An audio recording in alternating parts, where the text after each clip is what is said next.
Narcissist Ensnared. Episode 20. On the Monday, Ashley had begun her new role at Combank.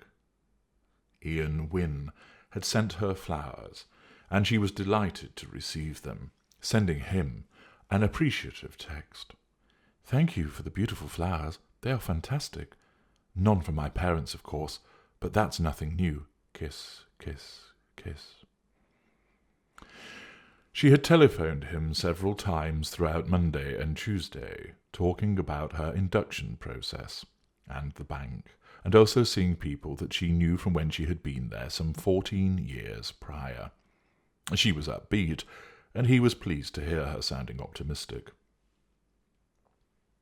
Wednesday arrived, and Wynne was delighted that Peter was moving all of his possessions out of the house, and that he had taken a lease on a property elsewhere. He was finally accepting that it was over. Peter had, periodically during January, telephoned Ashley at her old workplace and begged her to reconsider, but she had stuck to her guns, despite it saddening her. Peter, setting up home elsewhere, was a major step. Wynne had not long arrived at home.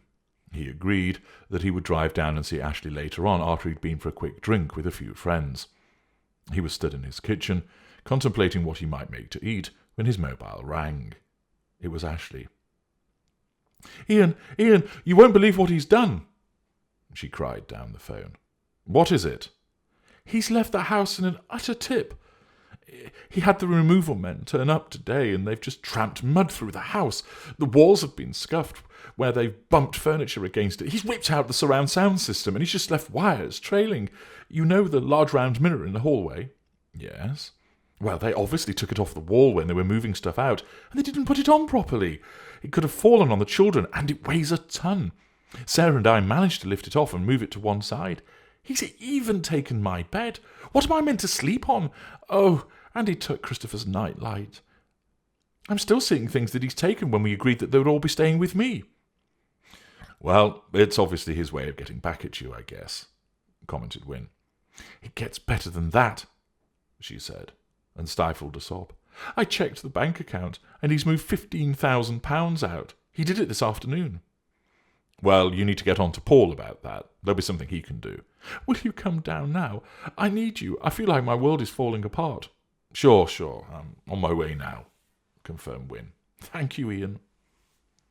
A little over half an hour later, Wynne was sat in the living area of Ashley's house. The house, which had once been so beautifully and expensively furnished throughout, looked as if it had suffered a burglary. The lounge was empty. Apparently all the furniture in there belonged to Peter's father, and so he had taken that with him. Now, just a solitary, rather forlorn-looking rug lay on the floor. Ashley had pointed to 2 holes in the wall. She claimed that Peter had done that, although, looking at them, Wynne felt they were older than having been made that day. The large living area had lost the main television and all the associated kit that went with it. The speakers had been taken from the walls, the wires left behind. He saw where the walls had been scuffed, although Ashley had cleared away the mud from the floor.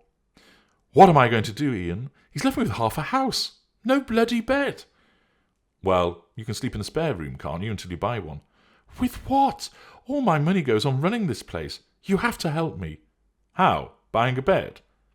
"Yes, we can use it for our house, eventually." "To be frank, you'd be better off coming to live with me and get this place on the market as soon as possible." "You know I would live with you at the drop of a hat, but I need to be near Amelia's school, and I also need Sarah for Christopher.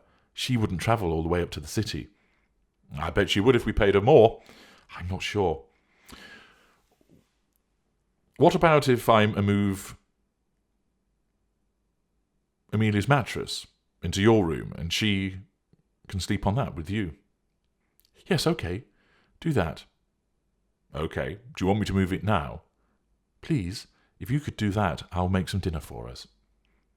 Wynne nodded, and he went upstairs. He noticed that the large sideboard which had been on the landing had now gone. It at least made moving it along easier now. Various pictures that had been along the landing wall had also been removed. He was pleased that several of those which pictured Peter had gone. The less of him that he had to see, so much the better. Wynne knocked on Amelia's door and entered. She was sat drawing at her desk. "Hello, Amelia. I need to move your mattress into your mum's room. Is that okay?" "Yes, that's okay." "How was school today?" "Fine, thank you." "What are you drawing?" "I have to draw my favourite animal, so I'm drawing a horse, Luck." Wynne walked over. "Very good. Does he have a name?" "Not yet. I'll think of one for him." "That's a good idea." "Mummy said you'd buy her a bed now that Daddy's taken it." Yes, I probably will." "You bought her a new iPhone as well, didn't you?" "Yes, I did. Did she tell you?" asked Wynne. "Yes, she's given me her old black one. I can't ring anyone on it, but I can play the games downloaded to it. I like doing that." "Oh, well, that's all right then. There are some good games, aren't there?" "Yes. You're a good person, Ian. I like you." "Oh, good. Thank you. Well, I like you too." Amelia smiled and resumed drawing.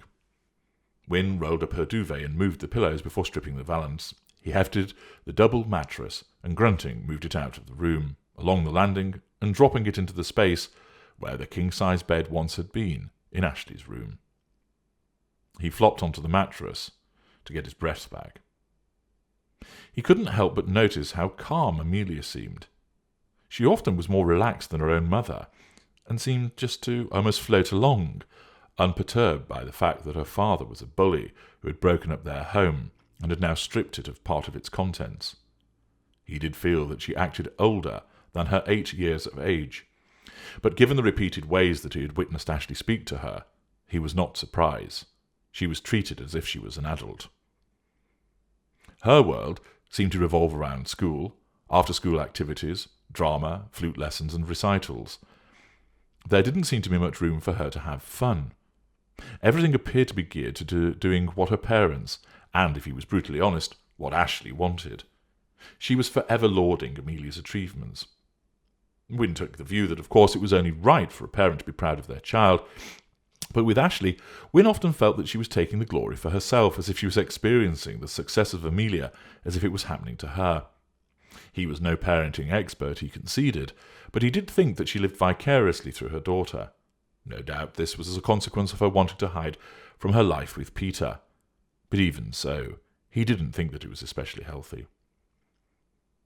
Ashley appeared at the doorway to the bedroom. "Well, I guess that'll have to do," she said. "You will soon have it comfortable in here, just like camping," smiled Wynne. "You know why he's taken the things he agreed not to take, and taken that money, don't you?" "No." "He's envious that I've started a new job. You see, I am breaking away from him. I have you, I have a new job, and I'm seeing more of my friends now. He will hate all of that, so he has to bring it back to being about him. That's why he's lashing out now, by leaving the house in this state. I've left a message on Paul's mobile to write to Peter's solicitor about this." "Good. He's not putting the interests of the children first," said Wynne. "No, he never has. You are a better father to Amelia than him." "Well, I think it's a little early to say that, but I aim to be a good stepfather, if that's the role that I have." "You would make a good father too." "What do you mean?" asked Wynne. Ashley drew nearer to him. "We could have a baby together. It would be perfect. I would love that so much. Can we do that? Why don't we make one right now?" she suggested, as she began to kiss his neck. "Steady, Ashley. Amelia's still up," replied Wynne. "Oh, she won't come in. She knows not to. Peter drilled that into her." "That's as maybe, but I'm not comfortable with that. She doesn't really know me." "Of course she does. She's spoken to you lots of times in the car." "Yes, but that's different." "I don't think it is. She adores you, Ian." "Well, I would like that if she does adore me, but come on, let's go downstairs and tidy up. They've left this place something of a mess." "Haven't they? Just a further act of defiance from him. No doubt he won't be happy about the maintenance demand that I've made either, but he has to deal with it." Wynne stood up and made his way to the doorway. Ashley sat on the mattress looking at him. "What is it?" he asked. "Just seeing you in this house. It is as if you've always been here. I want you here all the time. We should live here, she said. I thought you wanted it sold because there are so many bad memories, reminded Wynne. Well, yes, I do. Perhaps I meant I want us to be in our own home all of the time. I'm going to call an estate agent in the morning to get this place on the market. We need to start looking for places for us. I think it will need to be midway between the city and Dor, to accommodate Amelia's school and our work. Midway does sound sensible, I suppose. Why don't we go into the study and see what's available to rent? Something large and rural would be divine. He took the iMac, but there's another computer in there we can use. Yes, okay, we can at least see what's available. Fantastic. The more I am with you, the less I feel that he has any hold over me, Ian. You have saved me. You really have. She jumped up and hugged him before slipping past him and down the stairs. Wynne smiled. She was in a hurry to move on and cement their life together. He had no complaints about that. None at all. He wanted them to be entwined in every conceivable fashion, held tight together, the two of them, against the world.